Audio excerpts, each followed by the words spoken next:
Hello students, I Sujata Pavnikar from Electrical Department AISSMS IOIT welcomes you all for today's session, and the topic of discussion is Introduction to Statically and Dynamically Induced EMF.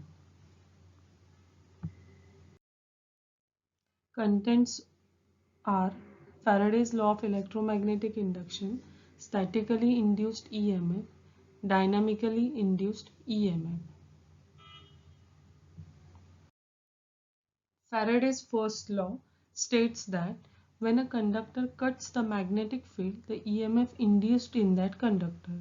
So whenever there is change in a magnetic field linked with the conductor or coil, it will generate EMF inside the coil. The EMF induced is called as induced EMF, and if the conductor circuit is closed, the current will also circulate through the circuit, and this current is called as induced current. EMF E is directly proportional to the rate of change of flux, that is d phi by dt. Faraday's second law of electromagnetism, it states that magnitude of EMF induced in the coil is proportional to the number of turns and the rate of change of flux that links with the coil. So EMF is equal to N d phi by dt, where N is a number of turns and d phi by dt is rate of change of flux. How to increase EMF induced in a coil? By increasing the number of turns in the coil, that is N, by increasing magnetic field strength, that is B, or by increasing the speed of relative motion between the coil and the magnet. Classification of induced EMF. The figure shows that induced EMF is classified into two categories, that is statically induced EMF and dynamically induced EMF. Further, statically induced EMF is subclassified as self-induced EMF and mutually induced EMF. What is statically induced EMF? The EMF induced in a coil due to change of flux linked with it. That is, change of flux is by either increasing or decreasing current, or changing the flux is called as statically induced EMF. Transformer is an example of statically induced EMF. Here the windings are stationary and alternating or pulsating magnetic field is moving around the conductor and produces EMF. Two types of statically induced EMF are mutually induced EMF and self-induced EMF. Mutually induced EMF. When the switch S is closed, a current will flow through the coil A, and produces magnetic field in which partly links with coil B. So current is flowing through the coil A, it is producing magnetic field, that is flux, and it is also linking with the coil B. And as per Faraday's law, that flux produced by A will get cut or changed with respect to coil B. An EMF is induced in coil B due to the flux and current of coil A is called as mutually induced EMF. EMF which is induced in the coil due to change of flux produced by another coil and linking with it is called as mutually induced EMF.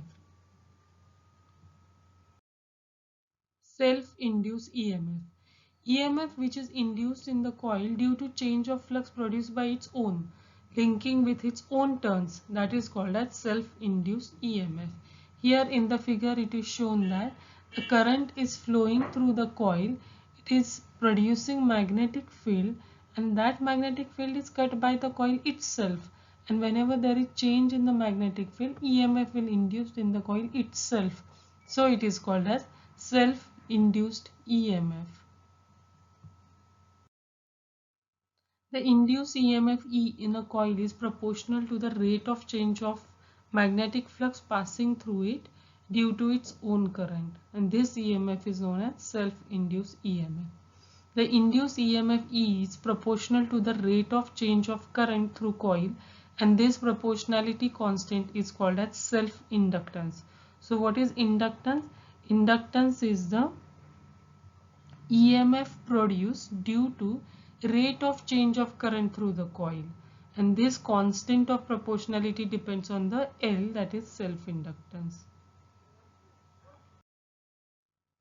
Statically induced EMF is shown in the figure on the left hand side, and right hand side shows mutually induced EMF.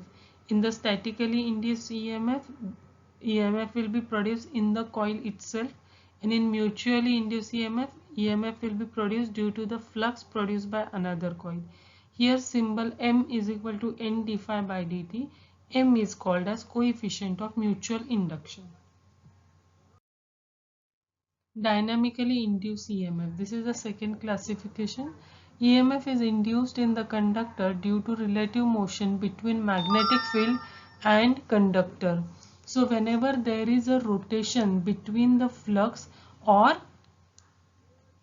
armature or coil, then it is called as dynamically induced EMF.